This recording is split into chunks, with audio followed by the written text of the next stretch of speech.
Super hit ചിത്രമായ പുഷ്പയുടെ രണ്ടാം ഭാഗമായ പുഷ്പ 2 ഡിസംബർ 5-ന് തിയേറ്ററുകളിലെത്തും. കൊച്ചിയിലെ പ്രമോഷൻ പരിപാടിയിൽ നടൻ ഫഹദ് ഫാസിൽ ഒഴികെ മറ്റെല്ലാ താരങ്ങളും തന്നെ പങ്കെടുത്തിരിക്കുകയാണ്. നടൻ അല്ലു അർജുനും നടി രശ്മിക മന്ദാനയും കൊച്ചിയിൽ സിനിമയുടെ പ്രമോഷന്റെ ഭാഗമായി എത്തിയിരുന്നു.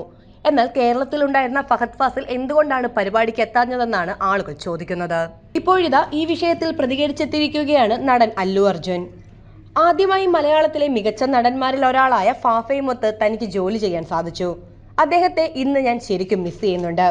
ഇന്ന് കേരളത്തിൽ ഇവിടെ നമ്മൾ രണ്ടുപേരും ഒരുമിച്ചുണ്ടായിരുന്നെങ്കിൽ എന്ന് താൻ ആഗ്രഹിച്ചു പോകുന്നുവെന്നും ഉണ്ടായിരുന്നെങ്കിൽ അതൊരു സവിശേഷ കാര്യമാകുമായിരുന്നെന്നും അദ്ദേഹം പറഞ്ഞു. എന്റെ സഹോദര, നിങ്ങൾക്ക് നന്ദി. താങ്കൾക്ക് എല്ലാ ആശംസകളും നേരുന്നു. പുഷ്പ 2-വിൽ ഫഹദ് ഫാസിൽ തകർത്തുവെന്ന് ഞാൻ എല്ലാ മലയാളികളെയും അറിയിക്കുന്നെന്നും അല്ലു അർജുൻ പറയുന്നുണ്ട്. ലോകത്തെ എല്ലാ മലയാളികളെയും അദ്ദേഹം അഭിമാനം കൊള്ളിക്കുമെന്നത് ഉറപ്പാണെന്നും ചടങ്ങിൽ അല്ലു അർജുൻ മനസ്സ് തുറന്നു. കൊച്ചിയിലെ പരിപാടിയിൽ മലയാളി ആരാധകർക്കും നടൻ നന്ദി പറഞ്ഞിട്ടുണ്ട്. സിനിമയുടെ പ്രമോഷന് പങ്കെടുക്കാതെ വിട്ടുനിന്നത് മോശമായെന്നാണ് ആരാധകർ വിലയിരുത്തുന്നതും.